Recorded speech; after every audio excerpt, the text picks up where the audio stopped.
तो आज की इस वीडियो में आज हम शुरू करने वाले हैं अध्याय 3 के प्रश्नावली 2 के प्रश्नों को शुरू करने वाले हैं। तो चलो देखते हैं प्रश्नावली 2 के प्रश्न क्या है। तो यहाँ पे देखो, जांचिए कि दिए गए मान समीकरण के मूल मान है अथवा नहीं है। मतलब मूल है अथवा नहीं ये हमें बताना है। तो मूल है या नहीं इसका एक कंडीशन है, उसको मैं आपको लास्ट में बताऊंगा कि मूल होने की कंडीशन क्या है। पहले हम प्रश्नों को हल करते हैं, उसके बाद उसके बारे में जानेंगे, क्योंकि पहले अगर मैं बता देता हूँ तो आप लोगों को समझ में नहीं आएगा, इसलिए अंतिम में देखना है। अब यहाँ पे देखो पहला प्रश्न क्या है। तो यहाँ पे देखो ये पीडीएफ है, पीडीएफ में प्लस माइनस का जो है ना, यहाँ पे चिन्ह नहीं दिया है किसी में, तो हम डायरेक्ट ना प्रश्नावली के जो बुक में दिया है उनके प्रश्नों को लेते हैं। तो चलो शुरू करते हैं। तो पहला प्रश्न क्या है, यहाँ पे पहला प्रश्न जो दिया है उसको देख लेते हैं। पहला प्रश्न है यहाँ पे 2x का वर्ग प्लस 6 प्लस x है, उसके बाद -6 बराबर 0। ये पहला प्रश्न दिया हुआ है और x के दो वैल्यू दिया हुआ है। एक वैल्यू है, इसे हम समीकरण 1 मानेंगे, और x का जो पहला वैल्यू हमें रखना है वो 2 है, और दूसरी जो वैल्यू हमें रखना है वो है 3/2 है। तो बारी बारी से क्या करेंगे, इस समीकरण में रखेंगे, जैसे कि हम पहले वाले प्रश्नों में करते थे, सेम वैसे यहाँ पे करना है। इसीलिए मैं आपको बता रहा हूँ कि यहाँ पे आपको सबसे आसान तरीका और सबसे ऑथेंटिक तरीके से हल मिलेगा। और मैं हर बार कहता हूँ कि आपके जो डाउट है ना उसके मैं पूरा पूरा क्लियर करूंगा, इसीलिए नो डाउट क्वेश्चन मैं बनाते रहता हूँ। डाउट पूरा 100% खत्म करो और अच्छे अंक पाओ, मेरा यही मानना है। मुझे आपसे कोई फायदा तो नहीं होने वाला, लेकिन अगर आप सक्सेस होते हो तो इतना जरूर हो सकता है कि मैं कामयाब हो रहा हूँ, और अगर आप सक्सेस नहीं होते तो मुझे लॉस है। इसीलिए आपके कामयाबी में मेरा भी सक्सेस छुपा हुआ है, इसीलिए मैं आपके हर डाउट को क्लियर करते रहता हूँ। आप अच्छे से तैयारी करो और अच्छे अंक पाओ, ये मेरा मानना है। तो चलो शुरू करते हैं। यहाँ पे देखो 2x² और x प्लस एक्स माइनस 6 यहाँ पे समीकरण 1 दिया हुआ है। हमें क्या करना है, बारी बारी से रखना है। तो यहाँ पे हम रख लेते हैं समीकरण 1 में x बराबर 2 रखने पर इस तरह से आपको लिखना भी है, क्योंकि हमें बताना होता है कि हम किस समीकरण में क्या चीज रख रहे हैं या किसका मान हम रख रहे हैं। अगर हम नहीं बताएंगे तो जो चेक करने वाला है ना वहां पे आपका नंबर कट सकता है, तो आपको ध्यान देना है यहाँ पे। तो चलो आगे हल करें। यहाँ पे है 2, एक्स के स्थान पे हमें क्या रखना है, 2 रखना है। तो गुणित 2 का वर्ग, यहाँ पे वर्ग है मतलब इसका वर्ग कर देंगे, प्लस यहाँ पे भी 2 रखेंगे, -6 बराबर 0। आगे हल करते हैं। तो 2 गुणित ये हो जाएगा, 2 का 2 बार गुणित मतलब 2 दूनी 4, तो ये आ गया 4 प्लस 2 -6 बराबर 0। अब इन दोनों को गुणा कर दो, तो ये हो जाएगा 4 दूनी 8 प्लस 2 -6 बराबर 0। इन दोनों को पहले जोड़ दो, क्योंकि प्लस प्लस वालों को प्लस प्लस वाले संख्या को जोड़ देना चाहिए और जो माइनस वाला है उनको जोड़ना चाहिए। तो यहाँ पे प्लस प्लस में है तो इन दोनों को जोड़ देते हैं, तो ये 10 हो गया, -6 बराबर 0। अब इनको घटा दो भाई, घटाएंगे तो इतना प्राप्त होगा, 4 प्राप्त होगा और ये बराबर 0। अब देखो 4 और 0 दोनों बराबर है क्या, बराबर नहीं है। तो इसका मतलब क्या है कि बायां भाग बराबर नहीं दायां भाग, या हम इसे इंग्लिश में लिखते हैं लेफ्ट हैंड साइड बराबर नहीं है राइट हैंड साइड के। देखो कितना आसान था, बहुत ही आसानी से मैंने हल कर दिया। अब मूल मान होने के कंडीशन क्या है, मतलब कोई मूल है अथवा नहीं है इसके कंडीशन क्या है, तो इसको मैं आपको लास्ट में बताऊंगा। इसका एक पार्ट और बचा है, वो भी कंप्लीट कर देता हूँ, उसके बाद मैं आपको समझाता हूँ।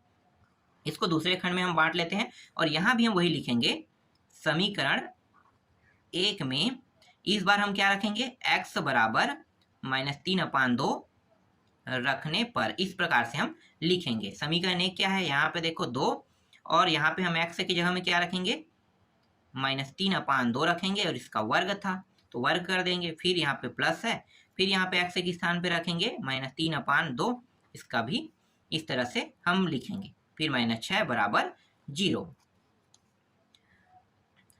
ये हो गया 2। अब यहाँ पे देखो घात क्या है, घात है 2, और यहाँ पे घात 2 होने का मतलब क्या है, सम या विषम वाला ट्रिक आप जानते हो ना। सम और विषम का अगर ट्रिक लगाते हो तो कभी भी आपका प्रश्न घात में कभी भी गलत नहीं होगा। मैं 100% क्लियर डाटा बता रहा हूँ आपको। घात में कभी भी सम और विषम का अगर ट्रिक लगाओगे तो कभी भी गलती नहीं होगा। देखो सम और विषम क्या होता है, मैं यहाँ पे आपको थोड़ा सा बताता हूँ। सम का मतलब होता है 2 4 6 8 इस तरह से घात होना, और विषम का मतलब होता है 1 3 5 7 इस तरह से घात होना। अब सम घात है, इसका मतलब क्या है, जो सम रहेगा उसमें हमेशा माइनस अगर चिन्ह दिया रहेगा तो हमेशा प्लस में प्राप्त होगा, और घात अगर विषम है तो मान किस में प्राप्त होगा, माइनस में, चाहे वो कितनों घात हो। आपको हर एक को ना माइनस प्लस नहीं करना है, सीधा घात देखना है और आपको जाना है कि प्लस है घात मतलब प्लस, सॉरी घात जो है अगर सम है तो क्या करना है, प्लस लगाना है, और विषम है अगर घात तो माइनस लगाना है। तो माइनस वाले का यही कंडीशन है हल करने का। तो यहाँ पे देखो माइनस है यहाँ पे, और यहाँ पे घात क्या है, सम संख्या, तो क्या आएगा, प्लस में आएगा मान। अब बस इसको गुणा बस कर देते हैं, मतलब वर्ग कर देते हैं, तो 3 तिया 9 हो गया और 2 दूनी 4 हो गया। बस ऐसे ही करना है आपको। अब यहाँ पे क्या दिया हो देखो, प्लस और माइनस, ठीक है, प्लस माइनस का अगर गुणा करो कितना आ गया, माइनस आ गया। लेकिन अगर आप यहाँ भी ट्रिक यूज करते हैं वन वाला, ये वन वाला, ठीक है, वन वाला ट्रिक यूज करते हो तो भी ये माइनस आएगा। ध्यान दो, ये संख्या क्या है, ये संख्या के साथ ही गुणा होगा तो ऑटोमेटिकली माइनस हो जाएगा, प्लस माइनस के साथ गुणा करोगे तो माइनस आएगा ही आएगा। आप जानते हो प्लस माइनस का गुणा करोगे तो माइनस आएगा। लेकिन यहाँ पे अगर आप ट्रिक भी यूज करते हो ना तो भी ये माइनस में आएगा। क्या होगा, -3/2, डायरेक्ट आप लिख सकते हो -3/2। इसके घात क्या है, घात जो है वो विषम है, इसलिए -3/2 यहाँ पे आएगा ही आएगा। फिर यहाँ पे -6 बराबर 0। आप ट्रिक जैसे भी यूज करो, लेकिन मेरा जो ट्रिक है ना वो हमेशा 100% सही होता है। तो चलो आगे हल करें। अब ये हो गया 2 एकम 2 दूनी, ये हो गया 9/2 -3/2 -6 बराबर 0। अब यहाँ पे देखो ये दोनों मान क्या है, बराबर है नीचे के हर, इसका मतलब क्या है, हम इसको आसानी से हल कर सकते हैं, तो कर देते हैं। तो यहाँ पे दोनों नीचे के हर बराबर, इसको हम एक बार लिखेंगे, ये ऊपर में 9 -3 और ये -6 बराबर 0।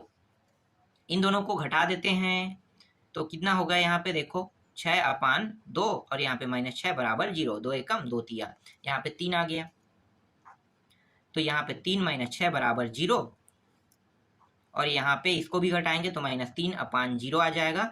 अब यहाँ पे देखो -3/0 दोनों बराबर है क्या, नहीं है, तो यहाँ पे लिखना है लेफ्ट हैंड साइड बराबर नहीं है राइट हैंड साइड के। अब मूल मान के कंडीशन क्या है, तो चलो यहाँ पे मैं बताता हूँ, मूल है या नहीं, कंडीशन देख लेते हैं, ठीक है। कंडीशन मतलब नियम, क्या नियम है भाई मूल होने के, तो यहाँ पे मूल होने का एक ही नियम है कि ये जो 4 है ना अगर 0 में प्राप्त होता तो मूल होता, ये जो -3 है ये भी 0 में प्राप्त होता तो मूल होता। अब ये 4 0 में प्राप्त नहीं हुआ इसलिए ये मूल नहीं है। यहाँ पे ये जो 3 है इसका मान कितना मतलब यहाँ पे -3 है, ये 0 में प्राप्त नहीं हुआ इसलिए ये भी मूल नहीं है। मूल होने का एक ही कंडीशन है, कंडीशन क्या है, मूल होने का कंडीशन ये है कि जो यहाँ पे संख्या में प्राप्त हो रहा है वो 0 में प्राप्त होना चाहिए, मतलब दोनों मान क्या होने चाहिए, यहाँ पे लेफ्ट और राइट हैंड साइड दोनों बराबर होना चाहिए, तभी ये क्या होता, मूल होता। जैसे कि यहाँ पे ये 0 और ये 0 इस तरह से बराबर होता, left hand side right hand side बराबर, तभी ये मूल होता। तो मूल होने का कंडीशन आपको पता चल गया। तो देखो अब आपको लिखना कैसे, यहाँ पे लिखना है अतः x बराबर 2 व x बराबर -3/2, x के दोनों मान मतलब x बराबर 2 और x बराबर -3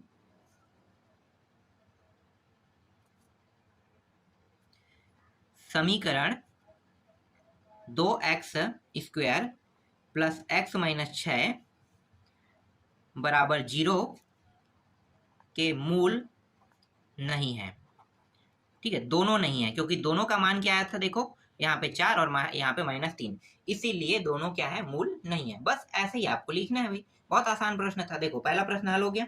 अब मैं दूसरा प्रश्न, तीसरा प्रश्न, चौथा प्रश्न ये आप लोगों के लिए होमवर्क देता हूँ। इसलिए होमवर्क देता हूँ क्योंकि अगर मैं इस प्रश्न को बनाता हूँ तो आप लोगों के लिए ये आसान हो जाएगा, फिर आप सॉल्व नहीं करोगे, और सॉल्व नहीं करोगे, प्रैक्टिस नहीं करोगे तो आप कमजोर हो जाओगे, और कमजोर होगे तो आपका नंबर बहुत ही डाउन जाएगा।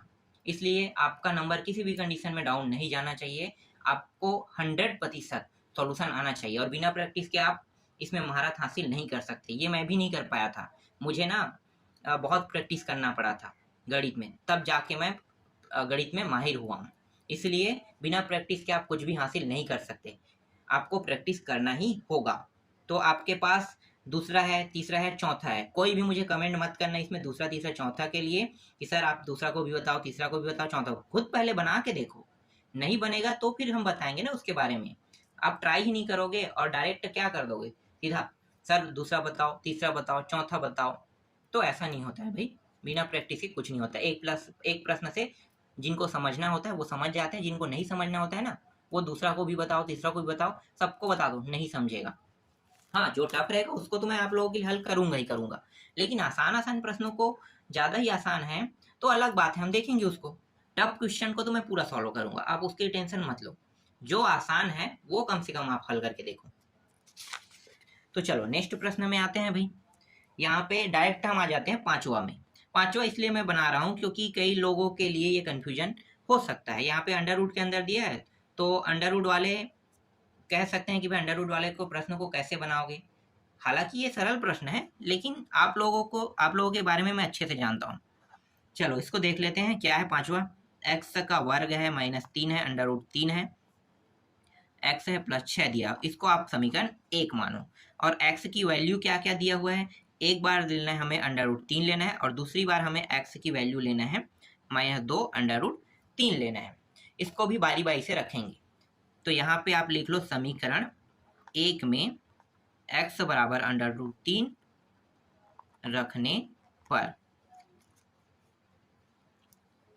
तो ये हो गया एक्स। देखो यहाँ पे वर्ग, सॉरी हमें क्या रखना है, एक्स जगह पे अंडर रूट 3 रखना है, तो यहाँ पे आ जाएगा अंडर रूट 3 और इसका वर्ग हो जाएगा, फिर माइनस यहाँ भी क्या हो गया 3, फिर अंडर रूट 3, और फिर यहाँ पे एक्स की जगह पे भी क्या रखना है, अंडर रूट 3 रखना है, तो गुणा हो जाएगा अंडर रूट 3 का, फिर +6 और यहाँ पे बराबर 0 है ना, लास्ट में बराबर 0। इस तरह से यहाँ पे देखो अंडर रूट के अंदर में है 3 और यहाँ पे वर्ग है, तो यहाँ पे क्या है, अंडर रूट के अंदर कोई भी संख्या होता है वो हमेशा आधा होता है। तो मान लो आधा 3 है, अब अंडर रूट के मतलब अंडर रूट में क्या लगा है, वर्ग लगा है, तो आधा आधा क्या हो जाएगा, पूरा बन जाएगा। वर्ग करने का मतलब यही होता है, ये पूरा 3 बन गया। इसी तरह से देखो ये भी है, गुणा होगा तो क्या बनेगा, पूरा 3 हो जाएगा, तो ये पूरा 3 बन गया, और इस 3 के को गुणा करेगा, फिर यहाँ पे 6 बराबर 0। ये हो गया 3, 3 तिया 9 +6, यहाँ पे प्लस प्लस को जोड़ देते हैं, तो ये हो जाएगा, प्लस प्लस को जोड़ेंगे कितना आएगा, 6 3 9 और ये -9 बराबर 0।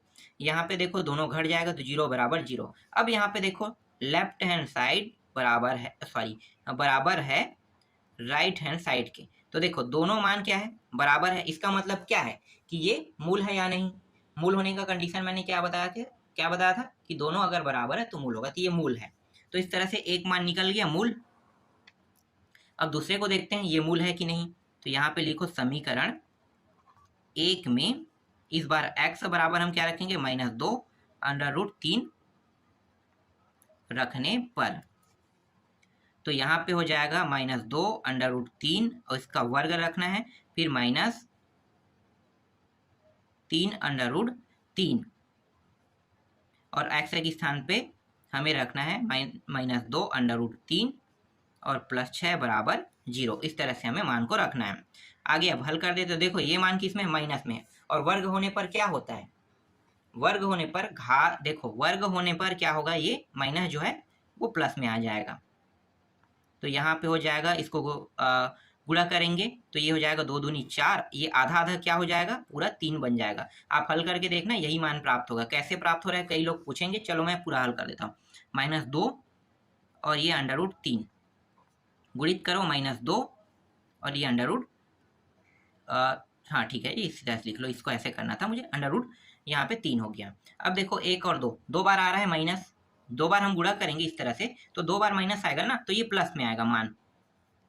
अब यहाँ पे देखो क्या है, 2 और 2 इन दोनों का गुणा होगा, तो कितना हो गया 4। अब ये वर्गमूल के अंदर है तो वर्गमूल वाले का गुणा होगा, तो ये आधा आधा क्या होगा, पूरा हो जाएगा, तो ये पूरा 3। अब इनको भी हम आसानी से गुणा कर सकते हैं, तो इस तरह से ये फॉर्म हमें प्राप्त हुआ। फिर आगे हल करो, तो यहाँ पे देखो 3 दूनी कितना होगा 6, यहाँ पे देखो यहाँ भी माइनस है, यहाँ भी माइनस, कितने बार आ रहा है, 2 बार, तो किसमें मान प्राप्त होगा, प्लस में प्राप्त होगा। 3 दूनी कितना हो गया 6। अब इन दोनों का भी गुणा कर देंगे तो गुणित कितना हो जाएगा 3, ये आधा आधा पूरा, आधा आधा जो है वो पूरा बन जाएगा, 3 हो जाएगा, +6 बराबर 0। ये हो गया 4 तिया 12 प्लस ये हो गया 6 तिया 18 और ये +6 बराबर 0। आगे हल करेंगे तो ये हो जाएगा, इन सभी को जोड़ते जाएंगे, देखो सभी प्लस में है तो सभी मान अगर प्लस में है तो हम जोड़ेंगे तो कितना प्राप्त होगा, जोड़ेंगे तो 12 और 6 18 और 18 दूनी 36, ये अगर 36 बराबर 0। अब देखो लेफ्ट हैंड साइड बराबर नहीं है यहाँ पे राइट हैंड साइड के, तो हमारे पास जो एक मान है वही बस मूल मान प्राप्त हो रहा है और बाकी जो है वो मूल नहीं है। तो यहाँ पे आपको कैसे लिखना है, यहाँ पे इस तरह से लिखना है, अतः x बराबर √3 मूल है तथा या परंतु भी लिख सकते हो, तथा x बराबर -2 √3 मूल मान नहीं है, मूल मान नहीं है। इस तरह से आपको बताना है, ये मूल है लेकिन ये वाला मूल प्राप्त नहीं हो, क्यों, क्योंकि यहाँ पे 36 प्राप्त हो गया, यहाँ पे 0 प्राप्त होता तभी ये मूल होता। जिस तरह से यहाँ पे 0 प्राप्त हुआ है तो ये मूल हुआ है। समझ में आ गया। इस तरह से पहला प्रश्न के सभी प्रश्न आप बना लोगे, जितना मैंने आप लोगों को होमवर्क के रूप में दिया है वो सारे आप लोग बना के देखना। बहुत ही आसान प्रश्न है। अब नेक्स्ट में चलते हैं। दूसरा प्रश्न में हमें क्या बताना है, देखो यहाँ पे मैं आपको दिखाता हूँ। फिलहाल यहाँ पे निम्नलिखित द्विघात समीकरण के मूल ज्ञात कीजिए। यहाँ पे मूल ज्ञात करना है, ठीक है। तो यहाँ पे इसके भी पहले प्रश्न देख लेते हैं। यहाँ पे मूल है या नहीं ये हमें नहीं बताना है, मूल ज्ञात करना है। मूल मतलब वहां पे जो समीकरण दिया रहेगा ना उसमें x की वैल्यू ज्ञात करना है। जैसे अभी क्या हुआ था, x के 2 मान दिया हुआ था ना, तो वही 2 मान हमें ज्ञात करना है जिसको हम बारी बारी से हल करते थे। तो पहला प्रश्न ले लेते हैं। पहला प्रश्न क्या है, x माइनस यहाँ पे 4 दिया हुआ है और x माइनस यहाँ पे 2 बराबर 0। अब इसको हल करते हैं। तो देखो हम क्या करेंगे, एक बार इसको और 0 को एक बार लेकर हल करेंगे, दूसरी बार इसको और पुनः 0 को लेकर हल करेंगे। तो यहाँ पे x माइनस 4 बराबर 0, x ये 4 उस साइड जाके क्या हो जाएगा माइनस से प्लस, तो यहाँ पे x का मान कितना प्राप्त होगा 4, यही मूल मान है। इसी तरह से दूसरे को खंड भी कर लेते हैं, इसको भी। तो x माइनस 2 बराबर 0, x बराबर ये 2 साइड जाके क्या हो जाएगा प्लस में हो जाएगा। तो इस तरह से x के मान कितने प्राप्त हुए, एक बार x का 4 और एक बार x का 2, यही हमारा आंसर। बहुत आसान है, देखो इजी प्रश्न इसे हम कहते हैं। नेक्स्ट प्रश्न देखें। दूसरा प्रश्न यहाँ पे देख सकते हैं, देख लेते हैं। दूसरा में क्या दिया हुआ है, 2x दिया हुआ है, फिर प्लस 3 दिया हुआ है, इसी तरह से 3x दिया है -7 और ये बराबर 0 दिया हुआ है। इसको कैसे करेंगे, ये भी वही है। तो इसको एक बार इसके साथ हल करेंगे, फिर दूसरे बार इसको इस तरह से हल करेंगे। तो पहले हम लेते हैं 2x प्लस 3 बराबर 0। यहाँ पे 2x को यहीं पे रहने देते हैं, 3 को उस साइड ले जाते हैं, तो ये क्या है प्लस में, इसका मतलब ये इस साइड आके माइनस में हो जाएगा।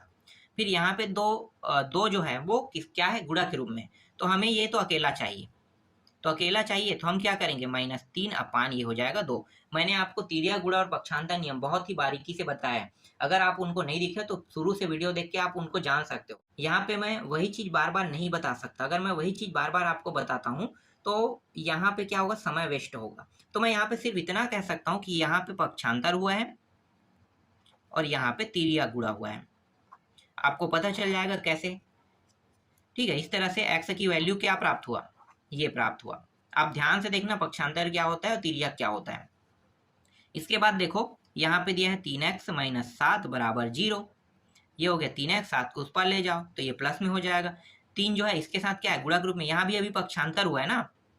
पक्षांतर कब होता है ये मुझे बताओ।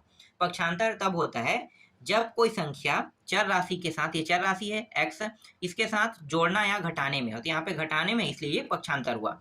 अब तिर्यक गुणा कब होगा, जब ये गुणा के रूप में हो, किसके साथ, चर राशि के साथ। तो चर राशि क्या है x के साथ गुणा के रूप में कौन है 3, तब यहाँ पे नियम लागू होता है तिर्यक गुणा का। यहाँ पे हमें x अकेला चाहिए, यहाँ पे 3 नीचे में आ गए, तो यहाँ पे तिर्यक गुणा नियम लगा है।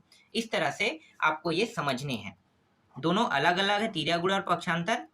इस तरह से x की वैल्यू यहाँ पे -3 अपान 2 और x की वैल्यू यहाँ पे 7 अपान कितना प्राप्त हो रहा है 3 प्राप्त हो रहा है, तो यही इसका आंसर है। अब आगे देखते हैं नेक्स्ट प्रश्न। देखो कुछ प्रश्न वर्ग में दिया हुआ है, वर्ग वाले प्रश्नों को कैसे हल करोगे, तो वर्ग वाले जो प्रश्न है उनको हल करने का एक ही तरीका है, x माइनस 7 इस तरह से दिया है और इसका वर्ग बराबर 0। हम क्या करेंगे, इसको 2 हिस्सों में लिख लेते हैं, इस तरह से और ये रहा इस तरह से और इसके बाद 0। अब देखो आसान हो गया, एक बार इसको लेना है, आप एक बार इसको लेना है। तो x माइनस 7 बराबर 0, तो x बराबर ये 7 कहाँ पे जाएगा, इस साइड आ जाएगा, तो यहाँ पे पक्षांतर होके ये प्लस में हो जाएगा, तो ये x का मान कितना आ गया 7। अब इसको भी ले लेते हैं तो x माइनस 7 बराबर 0, x बराबर ये भी क्या प्राप्त हो जाएगा 7। यही क्या इसका आंसर है। x के दोनों वैल्यू जो है यहाँ पे प्लस में प्राप्त हो रहा है और सेम टू सेम मान था तो मुझे एक ही बार करना था, लेकिन मैं यहाँ पे आपको दोनों बार करके बता रहा हूँ। तो इस तरह से यहाँ भी x का मान 7, यहाँ भी x का मान 7 प्राप्त हुआ। इस तरह से तीसरा भी प्रश्न आपका बन गया। फिर आगे देखते हैं चौथा प्रश्न देखते हैं। चौथा में क्या दिया हुआ है भाई, चौथा दिया है x प्लस यहाँ पे 12 इसका वर्ग। ये प्रश्न आप लोगों के लिए होमवर्क है, आप घर में बना के देखना इसे कैसे बनाना है, क्योंकि अभी मैंने जस्ट इससे रिलेटेड प्रश्न मैंने आपको बताया है। इसके बाद देखो पांचवा प्रश्न है। पांचवा प्रश्न क्या दिया हुआ है, x प्लस 1 दिया हुआ है और ये रहा 0। इस x का अंदर गुणा कर दो तो ये x का वर्ग हो जाएगा। या आपको ऐसा कुछ करने की आवश्यकता नहीं है, आप डायरेक्ट यहीं से निकाल लो। ठीक है, कैसे, ये x जो है एक बार इसके साथ गुणा करेगा, एक बार इसके साथ गुणा करेगा। तो यहाँ पे x बराबर डायरेक्ट देखो पहले में क्या प्राप्त हो गया 0, अब दूसरे में देखो x हो गया और यहाँ पे क्या दिया प्लस बराबर 0, तो x बराबर माइनस 1 यहाँ पे प्राप्त हो जाएगा। तो देखो x के दोनों वैल्यू प्राप्त हो गया, x का एक वैल्यू 0 और दूसरा वैल्यू क्या है x बराबर माइनस 1। देखो कितना आसान था ना प्रश्न, ज़्यादा लंबा हल भी नहीं करना पड़ा, ज़्यादा भी मैंने आपको नहीं समझाया, बस छोटे से आंसर के साथ यहाँ पे मैंने आपको पूरा जानकारी यहाँ पे प्रोवाइड करा दिया इस तरह से। चलो आगे देखें। अब देख लेते हैं तीसरा प्रश्न। तीसरा प्रश्न में आते हैं। तीसरा प्रश्न में हमें क्या बताना है, यहाँ पे मैं आपको तीसरा प्रश्न दिखा देता हूँ, एक मिनट।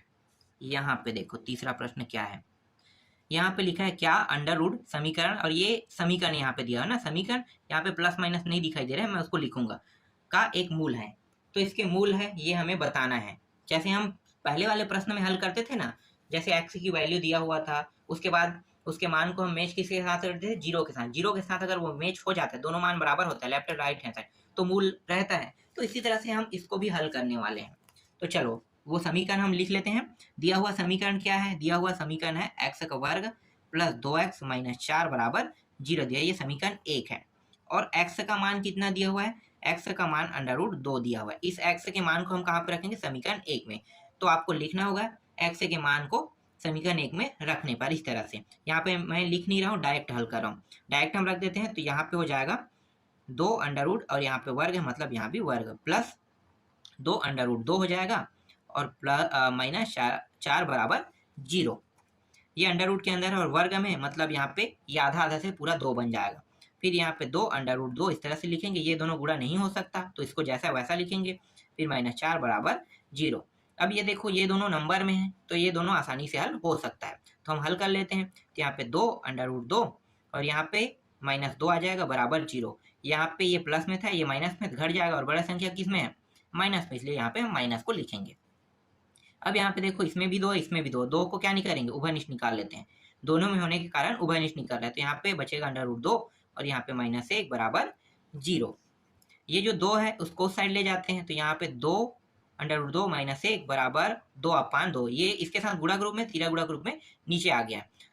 तो ये हो जाएगा 2 माइनस 1 बराबर, इन दोनों को जीरो जो है 2 को भाग देगा, 0 का 0 ही प्राप्त होगा। अब यहाँ पे देखो दोनों को मैच करके देखो, दोनों मान बराबर है क्या, नहीं है। इसका मतलब क्या है, ये मूल है कि नहीं, तो मूल नहीं है। तो यहाँ पे लिखो x बराबर अंडर रूट 2 समीकरण 1 का मूल नहीं है।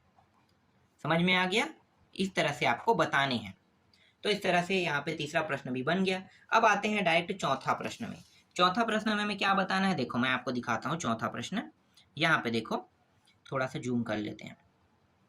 यहाँ पे क्या है, निम्नलिखित वर्ग समीकरणों का गुणनखंड करके उनके मूल ज्ञात कीजिए। यहाँ पे हमें मूल ज्ञात करना है। बहुत आसान प्रश्न, देखो बहुत ही आसान प्रश्न है। कैसे हल करोगे, तो देखो यहाँ पे कुछ समीकरण दिया हुआ है उनको ले लेते हैं। यहाँ पे प्लस माइनस नहीं दिया तो हम बुक से ही प्रश्न लेंगे।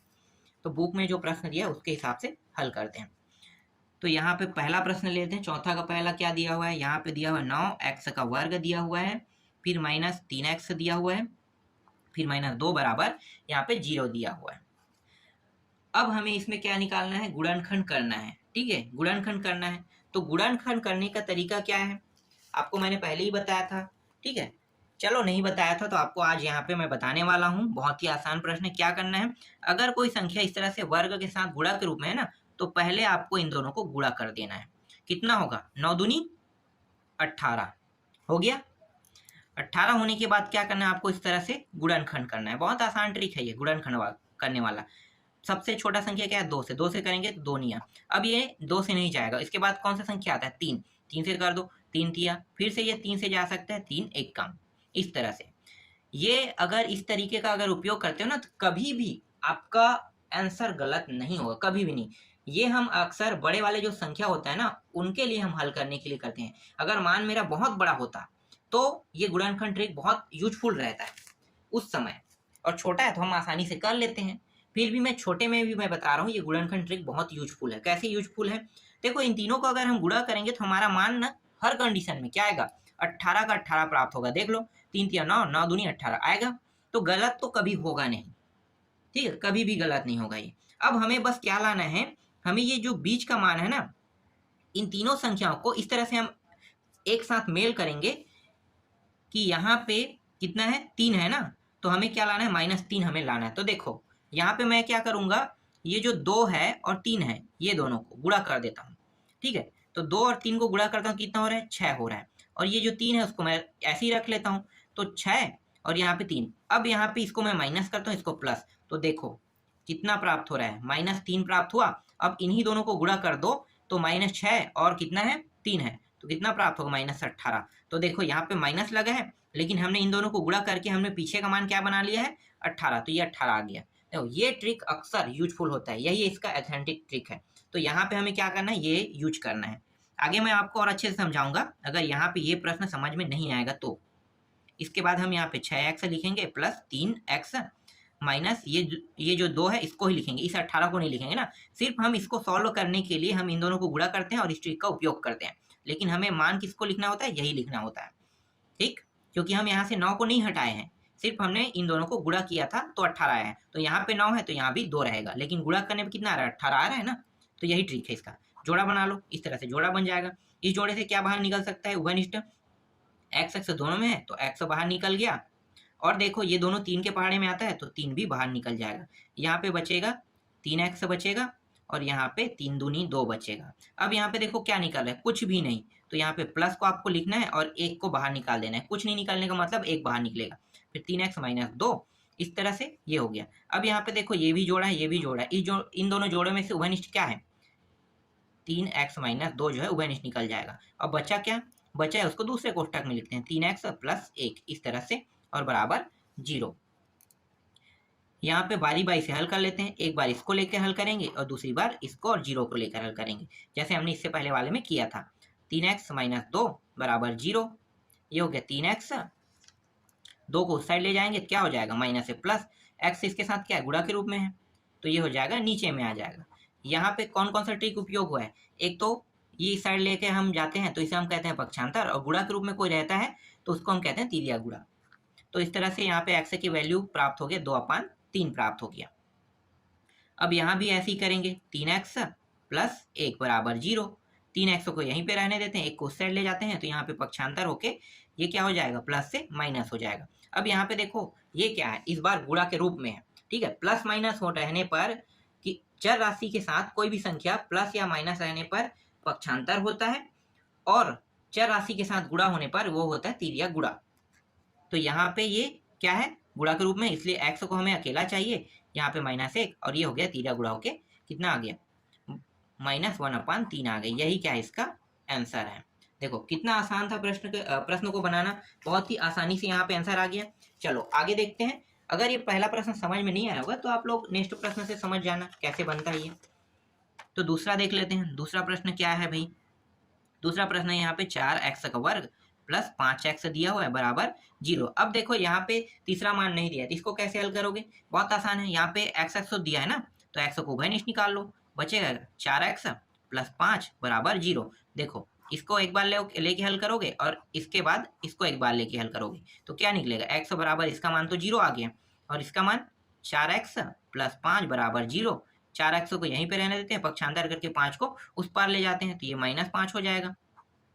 फिर 4 जो है गुणा के रूप में, इसका मतलब यहाँ पे अब तिर्या गुणा नियम लगेगा, तो ये हो जाएगा इस तरह से, तो ये मान भी प्राप्त हो गई। यही क्या इसका आंसर है, देखो आप मैच करके देखना, यही आंसर आया होगा। चलो तीसरा देखें। तीसरा प्रश्न क्या है, तीसरा प्रश्न है 3x का वर्ग माइनस 11x और कितना दिया हुआ है प्लस 10 दिया है बराबर 0। अब देखो 3 जो है इसके साथ क्या है, गुणा के रूप में, तो हम क्या करेंगे इसका और अंतिम का गुणा कर देंगे। गुणा करने पे कितना आ रहा है 30 आ रहा है ना, तो ये रहा 30। अब 30 को क्या करेंगे गुणनखंड कर देते हैं। सबसे छोटी संख्या 2 है तो 2 एक कम 2 15 बार में कट गया। अब ये 2 से नहीं जा सकता इसलिए 3 से करेंगे, तो ये हो जाएगा 3 पंचे, और फिर अब ये पुनः 3 से नहीं जा सकता तो 5 से करेंगे 5 एकम यहाँ पे। अब हमें क्या करना है भाई, हमारे पास तो ये मान प्राप्त हो गया गुणनखंड। गुणनखंड जब ये हमें प्राप्त हो गया तो हम कुछ भी करें, हमारा जो मान है ना, हमें क्या प्राप्त करना है, हमें ये प्राप्त करना है कि हम इस संख्या को इस तरह से जोड़े या घटाएं कि हमारा जो मान है वो कितना प्राप्त होना चाहिए, -11 प्राप्त होना चाहिए। तो देखो अगर मैं इन दोनों को गुणा करता हूँ तो कितना हो रहा है 6 हो गया, यहाँ पे मैंने 6 लिखा, ठीक। और इसको मैं क्या करूंगा इसके साथ जोड़ दूंगा ये 5।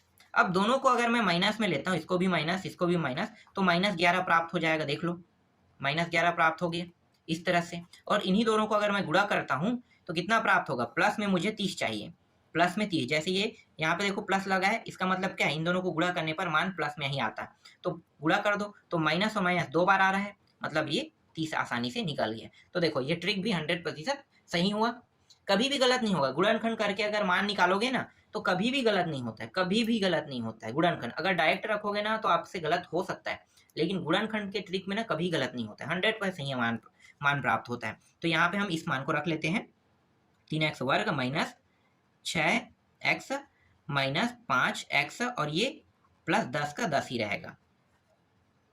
इन दोनों को जोड़ा बना लेते हैं, तो यहाँ पे देखो क्या उभयनिष्ठ निकल सकते हैं, यहाँ पे 3 भी है, 3 के पहाड़े में दोनों आता है, और यहाँ पे x भी है, तो 3x हम बाहर निकाल लेते हैं, यहाँ पे बचेगा सिर्फ x और ये 2 बचेगा।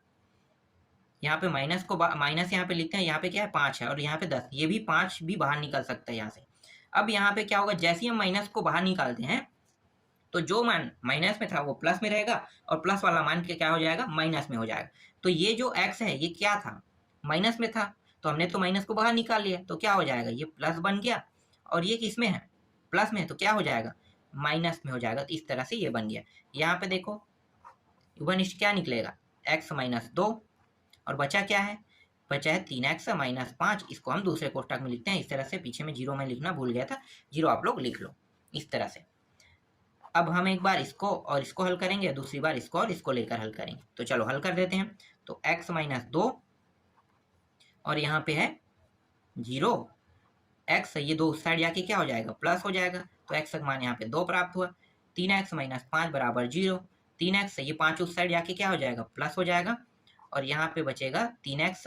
और ये जो 3 है इसको भी हमें हटाना है, x के साथ चिपका हुआ है, तो हटाएंगे 3 गुणा हो जाएगा, तो ये हट गया। मान लो ये 5/3, तो x की वैल्यू क्या प्राप्त हुई 5/3। इस तरह से ये इसका आंसर है। बाकी जो प्रश्न बचा हुआ है ना उसको आपको मैं नेक्स्ट वीडियो में बताऊंगा। यहाँ पे चौथा और पांचवा प्रश्न आप लोग बना लेना। चौथा और पांचवा प्रश्न जैसे मैंने अभी हल किया वैसे अगर हल करोगे तो आंसर आ जाएगा। तो चौथा और पांचवा भी यहाँ पे आप लोगों के लिए होमवर्क है। इसके बाद जो छठवां, सातवां, आठवां, नौवां और 10वां जो 5 प्रश्न बचा है ना उनको मैं आपको बताऊंगा, क्योंकि इनको मैं बताता तो वीडियो बहुत ही लंबा बनेगा, और लंबा बनेगा तो आप लोग ऐसी वीडियो नहीं देखते हो, इसीलिए मैं ज़्यादा लंबा वीडियो नहीं बनाना चाहता। इसलिए बाकी जो प्रश्न बचे उसको नेक्स्ट पार्ट में कंप्लीट करूँगा।